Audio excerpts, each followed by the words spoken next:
Hey Zen family, you know how on Wednesdays you see people tag their favorite ZJs and put hashtag ZJCW? This is not my ZJCW. This is my ZJCL, which is ZJ Crush of Lifetime. Oh! In the past 18 months, I've been to her jam session so much. Today is number 9, and I've already got number 10 scheduled 2 weeks from today. So this is my bomb. This is Brandi Wilson from Lubbock, the legendary Brandi Wilson. Can't repeat nothing. Got to get to her sessions. I'm serious. They're the best. You want to jack your classes through the roof? This is how you do it, right here. Anyway. Yay. So you have been a Zumba since 2008. I have, 8 years. And did you have any fitness background before you started Zumba? I played basketball in high school. Okay. That's about it. But No no dance, dance, no fitness instructor background at all? No. And then you have an interesting story about how you came to Zumba. Yes, I actually am from Lubbock, Texas, West Texas, and so we had no idea what Zumba was back in the day.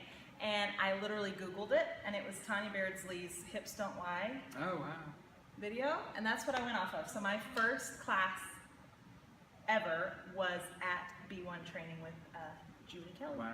I'm like you've seen just internet stuff before. Yes. Wow. The night before. Yeah. Yeah. I was like, well, that looks fun. Okay. Let's do that. Here's my money. I'll just take a shot at it and see what happens. And the rest is history. What?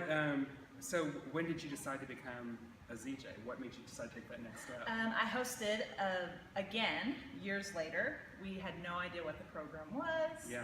And so I hosted Ingrid Kessler from Houston. She came and we hosted her, and I just fell in love immediately with the program. And so she was your first ZJ? Yes. And just so like many people out there, Ingrid was everybody's.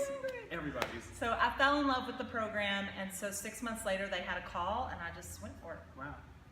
And got right on in. Yeah. And the rest is history. Yes. So how did becoming a ZJ change the way that you teach your classes?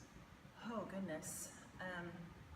I think you're just always striving to be more creative, more excellent in your form and your executions, and you're just kind of keeps you on your toes a little bit more. Yeah. You know, you can't really coast through it. It keeps you want to see what's relevant now as compared to 6 months ago. And all of that, so then the other fun thing is that you're always having to try out new stuff, so they're always getting new stuff thrown at them, more than we normally would give new stuff to a class. I have amazing students. They're my guinea pigs. They're fantastic. Well, they can probably handle anything because you all of it. Throw it all and they're good. That's good. Throw it, and if it works, it works. So what makes you choose a song? So like whenever you're picking out songs for your next session, how do you gravitate towards music? I generally will know within the first 20 seconds if it's gonna speak to me or not. Right.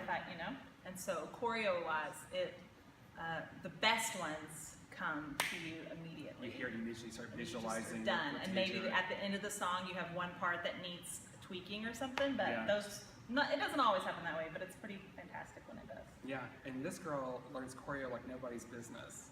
Have to tell you, at the convention last year, at 2015 convention, she and her ZFF, Rosa, had a little system figured out for how they would notate all the choreography they learned at the convention. And you came back with how many songs ready to go? I think we had 18 just from Heidi and Armando's sessions, which we tripled up, no lie. We're a little bit crazy about that. We love it. And so, yes, we would tag team it, and she would do it physically while I would be writing notes, and then we would switch, and then we'd take the session again. And so just like 18 from that one session, we were good. We're good until July when we go again. Everything already laid out. That's crazy. That's crazy. I was so jealous. I'm like, wow, I wish I could remember everything I saw while I was here. It was we had like a 12-point system of how to make that happen. So we were there to work. We were there to bring home. We didn't want it just to be an experience. Yeah. We wanted to bring home stuff to our students. And you did. Yeah. You definitely did. Everybody knows when they go to one of your sessions that you're going to bring a soca. That's your rhythm. It's kind of turned out that way. Yeah, and if you don't know, it wasn't intentional. Like, it wasn't intentional, and then now everyone kind of just, it's a thing that they request and they want it. And this go round today, I have a soca, and it's great because it's a mega mix as well, and so you don't even have to pay for it, and you get it, and it's a great tune. And it's going to be lots of fun. Love soca though. It's the happiest rhythm on the planet. Is there any other genre out there that you're interested in learning more about to bring to your sessions? Oh, I would say ashe. I love the sound. Yeah. But I don't know what to do with my hands. Yeah. Like, I don't know, you know? Yeah, it's just beyond, yes. So as far as choreographing that and being able to just execute that rhythm correctly and well. I would love to dig into that a little bit more. Very cool. Very cool. Yeah, that's definitely something we don't get a lot of in sessions, so definitely makes the class a little more But exciting. it's a happy, It is happy. It's a Yeah, happy, I think Brazil, I mean, again, it's you're like naked a dancing in high heels on the beach. Yeah. That's Brazil. It's a happy place, happy song.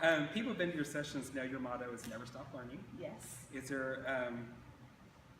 there things that you're always trying to improve on, things you're trying to bring, that your skills that you need to work on that you're trying to bring in? Oh gosh, constantly. I think with every training you pop in or attend, every master class, other instructors' classes, you're going to gain something. You're going to gain a really effective nonverbal cue that you've maybe never seen before, or they're going to work the crowd in a different way or different combinations. I mean, there's just too much to stay stagnant, you know? Yeah. Just to continue to, I want to bring more flavors than just me, Brandi, to my class. Oh, yeah, and totally. so doing that with your Zen and trainings and master classes and other jam sessions, you're able to, that's pull why I that go to in. so many jam sessions, because everything in my playlist is from a different jammer, so it's like Just it's beyond like just a I've got variety multiple of personalities rhythms, you under also it. have a variety of just flavors and Oh, styles. totally. Yes. Completely, And I love completely.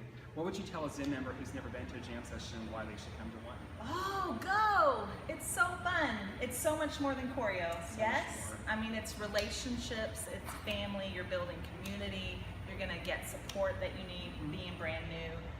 And then you're just going to learn a lot of basics that go beyond, I mean, it's continuing education. It's continuing education. Beyond your B1, Totally. that's just... And you reconnect with your B1, because a lot of the steps you learn, you know, they'll say B1 cumbia two-step or whatever. But check out this arm variation, right, or check so out this direction. You reconnect with the B1, the simplicity that the program is supposed to give, so everybody in the class can do it. And kind of just instructs you on how to build that up. Yeah. And then you walk away as a new instructor, you walk away with 5 routines. Yeah. I mean, you take a couple jams, add your warm-up and cool down, and you have an hour under your belt with just spending an afternoon with your Zen family.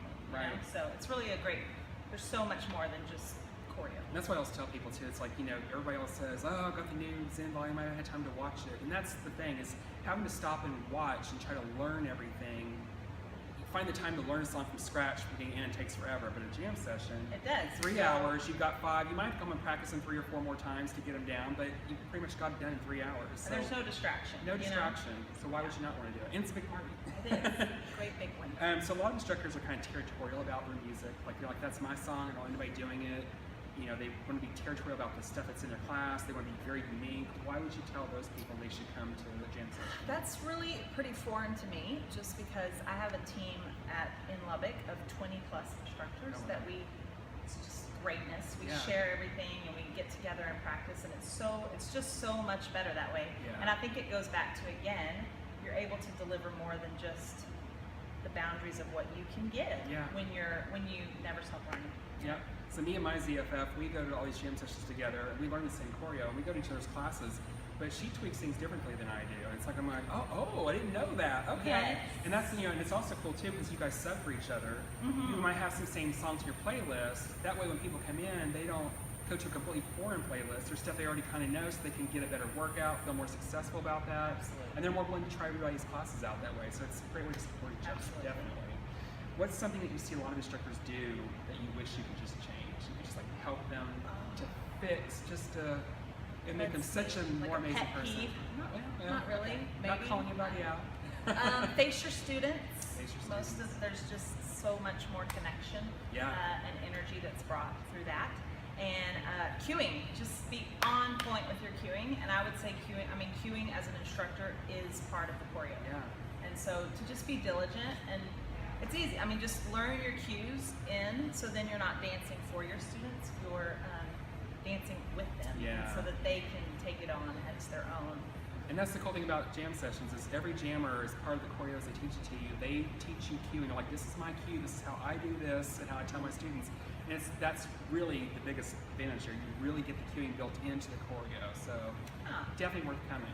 Yes, and I think that's a skill, especially with new instructors, that just takes practice. It takes practice and experience, and so with jam sessions and continuing to do that, you're just going to get better and stronger at it. Yeah, definitely.